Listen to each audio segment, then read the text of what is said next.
Well, hello again, everyone. Welcome to this episode of Cotton Grower Magazine's Cotton Companion Podcast. I'm Jim Stedman, editor of Cotton Grower, and today we're going to get one grower's perspective about what it's been like to farm during this year's drought in Texas. While I was visiting the West Texas area several weeks ago, I had the opportunity to sit down and visit with Ian McIntosh, a cotton and wheat grower in Floydada, Texas. Ian's been farming for 22 years, and he's seen good years, bad years, and pretty much everything in between. We talked about his farming operation, what farming through a record-breaking drought has been like, and also about that ever-continuing optimism for what's ahead. We'll hear Ian's story following this short message from this episode's sponsor, our friends at First Fire Safety. First Fire Safety is a fire protection company based out of Austin, Texas. We have developed a foam fire suppression system specifically designed to protect the John Deere round bale cotton harvester. We install this system and train operators all over the world. Be fire ready with a First Fire Safety fire suppression system. Call today for more information and pricing. 512-777-1555.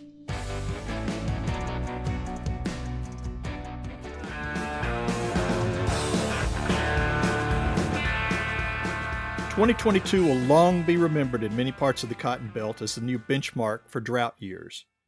And one of the hardest hit areas was the Texas High Plains, which enjoyed a rare, bountiful cotton harvest in 2021 thanks to timely rains and an open harvest period. But lurking underneath all that success was the foundation of the driest year that region has ever seen.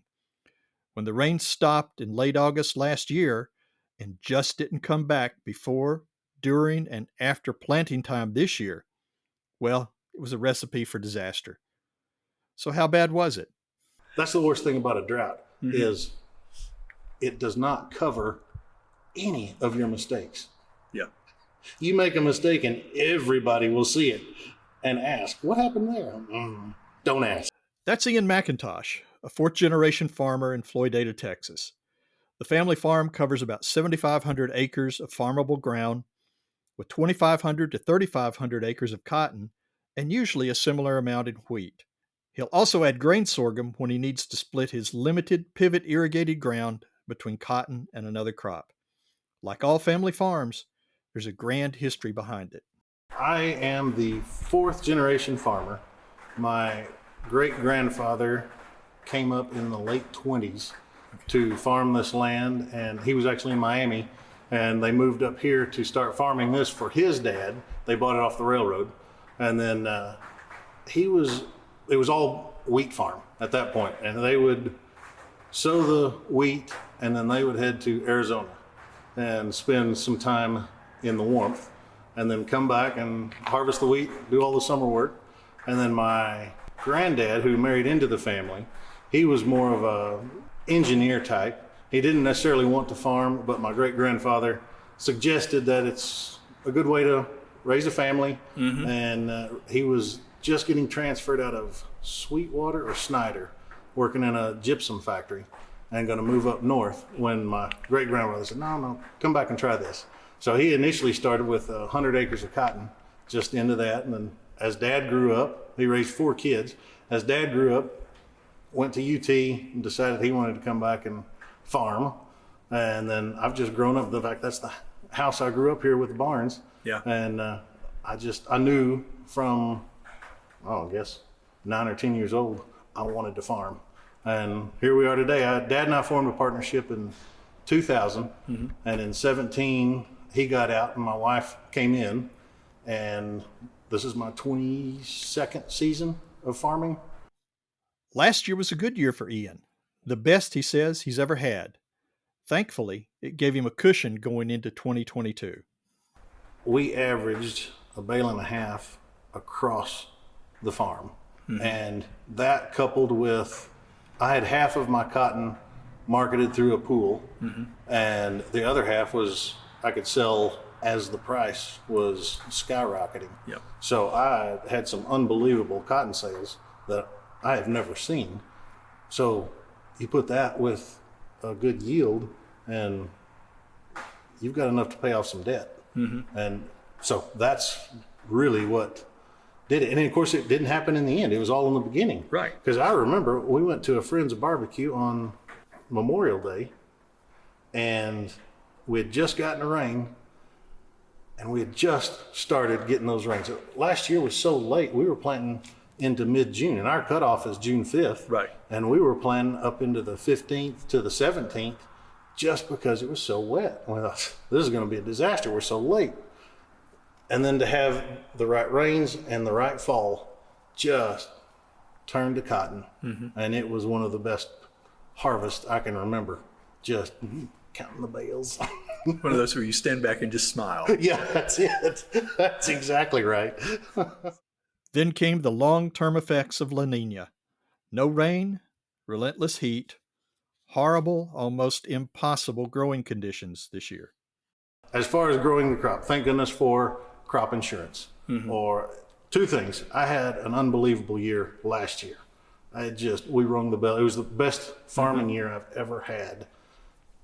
That helped me into this year, which I've lost half of my dryland right now.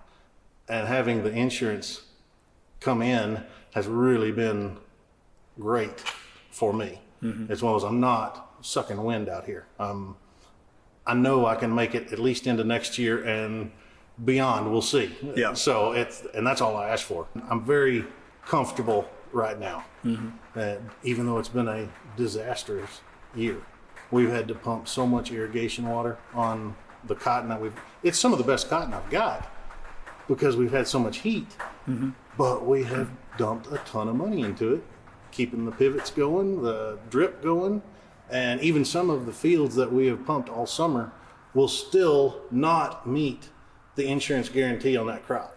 So I'm still going to be raising this crop, harvesting it, and turning it into insurance because I didn't make the yield. And that is the most discouraging part of the whole year. But then you've got the encouraging side of, I've got a couple of half circles, the best I've ever grown. So it's hard to get too down in the dumps over it. Yeah. I can't complain. The comparisons to the last record-setting drought in 2011 were inevitable, but there was one primary difference that made 2022 tougher for growers. My opinion, it was worse because we didn't have any underground moisture to begin with, because we started in, I guess, August of 21, the rain shut off, and it didn't rain until May of 22. So even though we had this nice band of moisture to plant into, there was nothing underneath. So it was worse than 11 because of that, because you had hope when you really didn't have any. And that's just it. It's been a struggle. Like I said, I lost half of my dryland acres to the drought initially, but I'm hoping to take the rest of it out by the 15th when they do the bowl count. It's been that bad. It hasn't been fun. It's kind of depressing. I hate to be depressed. I like to laugh and have fun, but it's been a struggle this year. Ian will be quick to tell you that keeping things simple in his farming operation has always paid benefits, even though he'll be quick to remind you that farming on the high plains is almost like having Vegas in your backyard without all the lights. During a severe drought year, his philosophy of simplicity quickly became an advantage. Out of simplicity, I have gone 100% phytogen with the Enlist traits in it, just for the simplicity. I don't want to have to worry when I send somebody to go spray a field. Oh, well, what variety did we plant there? So it doesn't matter, just spray it. So that, I try to keep things simple. That's my philosophy, which doesn't always work out, but that's what I try. And I just love the mid-season varieties are best for this area. Because some of the best cotton I've got is also touted as a dryland variety. And that's what I love. It's simple. It's simple at planting time. You're not going, oh, what variety are we going to plant on that half circle? Grab the box and go. So it's just, I like trying to be as simple as possible. And it's working out okay. Last year, Ian averaged a bale and a half across 2,400 cotton acres. With this year's harvest still at least a month away, what does he think about prospects for this year's crop? That is tough to say. I was thinking I had about 800 acres that I will harvest. And I am hoping that will average 2 bales. And it's going to be real close because I've got some that I think is a lot better, but then I've got some that is considerably worse. So in my planning, I'm thinking if I can get 2 bales, that's not too bad. Yeah. So we'll see. And once again, I feel fortunate that we are coming off of my best year ever farming. So I have just been loving every minute of it, even though it's, like I said, it is depressing, but it's just been fun to try and salvage what you can out of what we're given. Yeah. And it's kind of, that's, I guess that's been a surprising aspect of this. Had I not had such a good year last year, this would be absolute disaster. Just horrible trying to survive this drought. But luckily, 2021 carried me through. Yeah. And I was like, oh, okay, well, that feeling of security of kind of, okay, we're not going to make a lot of money this year, but we're okay. Yeah. We're okay. We don't have to stress that we're losing a ton of money in this dryland field and irrigated. No, just don't make any big mistakes or decisions based on this year. Right. Just survive. Yeah. And that's been, so not surprising, but just, it's been okay. Do the best you can. Don't worry. And that's rare to say. I'm always worried. In good years and not so good years, Ian's fortunate to have good help on hand. In some cases, it's right next door.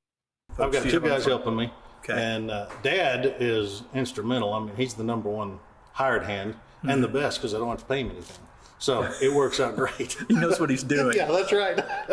So no, he loves running the cotton stripper and the combine. Yeah. So as long as I can take care of everything else, when it comes time to harvest, he's the first one on the machine and he's got it. Farmers are always eternal optimists. Despite the results of the current year, they're always eager to look ahead fondly to next season, and Ian's no exception. Here's why. For the last 10 years, I keep telling myself, if the weather would just go back to normal, it'd be so easy. I say that every year at planting. When we're struggling, digging in the seed, if we can just get a normal year, it'll be, that's at least been 10 years. I'm saying that in May. This is not normal. I hope for a normal year. No, I would hope that the prices on all commodities will stay up high enough where we can truly think about making money off of what we're doing. But I really don't anticipate changing a whole lot. It'll still be the same amount of acres of cotton and wheat. I do like growing grain sorghum, and I would like to plan on doing that early. But once again, the last 2 years, that has been the plan, that I was going to plant milo in April and get it established first and then come in with cotton. But we've been so dry that I'm not going to start the pivot to pre-water for milo ground. So that would be my only hope for next year, is that we have enough moisture leading into planting season that I can plan in January what I'm going to do. So, but my varieties of cotton will stay the same. I don't get excited about the latest and greatest. I'm glad they're out there trying to incorporate new stuff, but I just give me what I know. Part of my simple nature. I started buying quite a bit of chemical to store in the barn for fear that we would get to growing season and the suppliers are going, sorry, we can't get it. So I bought a little more than I would have liked up front. But even that, once again, it all worked out because we didn't have the crop. It was so bone dry that I was able to use up what I'd bought, and now I'm back down to my normal inventory. Now the supply line backing up and things hard to find, I think that's going to be a real issue. So it's, I'm going to get the welder and the skills picked back up.